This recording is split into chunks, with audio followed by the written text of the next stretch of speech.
Elementary course के part 26 के साथ आप सबको सलाम। आज हम बड़े मज़े के सेंटेंसेस करने लगे हैं। एक एक्सप्रेशन भी है, एक स्ट्रक्चर भी है। इन सेंटेंसेस को हम कहते हैं कॉजेटिव सेंटेंसेस। कॉजेटिव जैसे कॉज का मतलब समझते हैं किसी की वजह बनना। कॉजेटिव सेंटेंसेस ये होते हैं जब आप किसी से कोई काम करवाते हैं। मसलन आप कहते हैं कि मैंने ख़त लिखवाया। ख़त वैसे कोई आजकल लिखवाता नहीं, लेकिन एक मिसाल के लिए I got a letter written. या मैंने अपने कमरे की सफाई कराई, I got a room clean. अच्छा, इनको आगे फर्दर हम दो तरह से बाइफरकेट कर सकते हैं। आई गॉट अ रूम क्लीन यानी मैंने अपना कमरा साफ़ करवाया। अब जो कमरा साफ़ करवाया है, मैं यहाँ पे ज़िक्र नहीं करना चाहता कि किससे साफ़ करवाया है, या वो मेरे लिए इतना गहरा है मैं कि सिर्फ मैं यही एक्सप्रेशन देना चाहता हूँ, आई गॉट अ रूम क्लीन्ड। उस सूरत में तो आप गेट इस्तेमाल करेंगे। गेट के बाद ऑब्जेक्ट आ जाएगा और ऑब्जेक्ट के बाद वर्ब की थर्ड फॉर्म आ जाएगी, और ये हर टेंस के मुताबिक चेंज हो जाएगा। मसलन मैं ये काम 2 घंटों में करवा दूंगा, I shall get this work done in 2 hours. ठीक हो गया। जहाँ पे सब्जेक्ट हमें मालूम नहीं था या गैर अहम था या हम जाहिर नहीं करना चाहते थे, वहाँ पे हमने गॉट या गेट का इस्तेमाल किया। Gate plus subject plus verb की फॉर्म 3। जहाँ हमें सब्जेक्ट मालूम होगा वहाँ पे हम make plus object plus verb की फर्स्ट फॉर्म, वहाँ पे वर्ब की थर्ड फॉर्म है, यहाँ पे वर्ब की फर्स्ट फॉर्म, और ये मेक या ये गेट टेंस के मुताबिक चेंज हो जाएंगे, जो टेंसेस हमने पिछले चैप्टर्स के अंदर पढ़े हैं। इसने हमें एक अफसोसनाक खबर सुनाकर रुला दिया। He made us cry while announcing sad news. आप मेक की जगह काज भी इस्तेमाल कर सकते हैं, लेकिन कॉज के बाद टू बी और वर्ब की तीसरी फॉर्म आएगी। मेक और कॉज में क्या फ़र्क है वो अभी हम सेंटेंसेस में देखते हैं। मैं ये काम 2 घंटों से करवा दूंगा, I shall get this work done in 2 hours. Get object verb की थर्ड फॉर्म और टेंस के मुताबिक गेट यहाँ पे आएगा।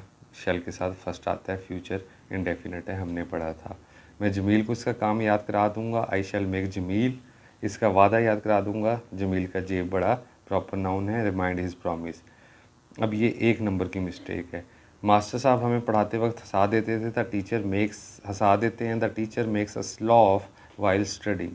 स्टडिंग की स्पेलिंग ठीक नहीं है, STUDYING। मेक्स आया, मेक के बाद ऑब्जेक्ट आया अस, और फिर वर्ब की फर्स्ट फॉर्म आ गई। ये 4th हमने पढ़ चुके थे। क्या आप अपने मकान की सफेदी करवाएंगे, will you get your house white wash. हमने नहीं पता किससे सफेदी करानी है, तो हम गेट इस्तेमाल करेंगे। सेंटेंस नंबर 6 देखिएगा, कल शाम तक ये तमाम दरख्त कटवा देना।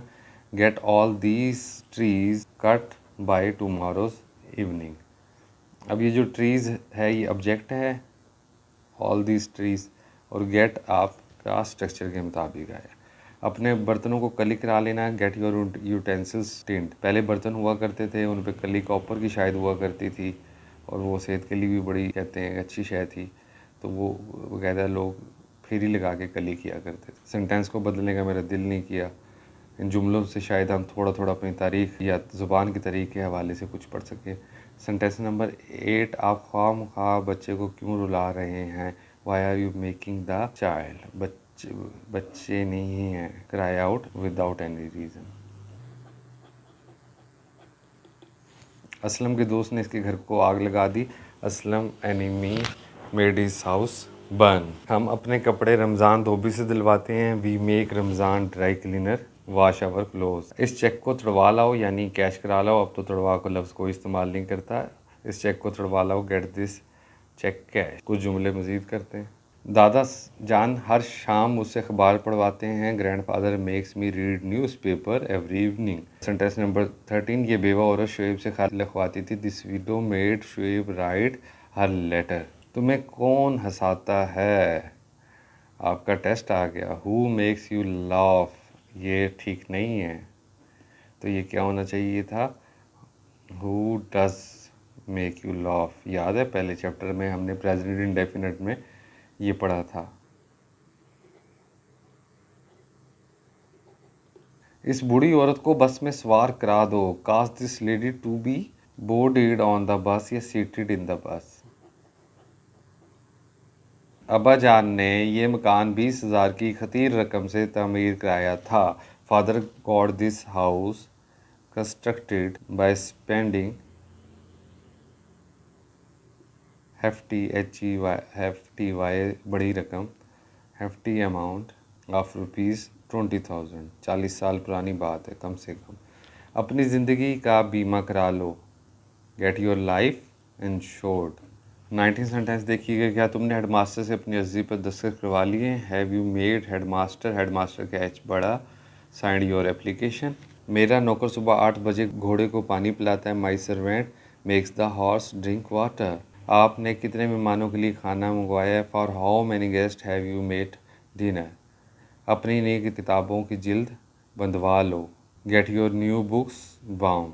सेंटेंस नंबर 23, इन जेवरात को दुल्हन के घर पहुंचा दो, cause this ornaments to be sent to bride's home. अब इसको थोड़ा बेहतर बनाना है, हालांकि ग्रामेटिकली ठीक है, लेकिन लफ्ज़ क्या होना चाहिए? Delivered at bride's home.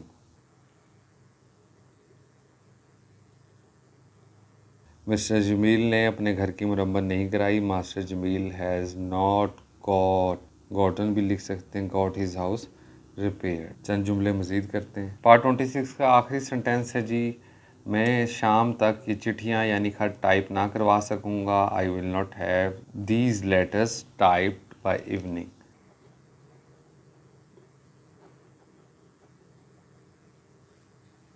Till की बजाय बाय ज़्यादा बेहतर है। एक सेंटेंस आखिरी मेरी तरफ से कर लेते हैं। मदारी ने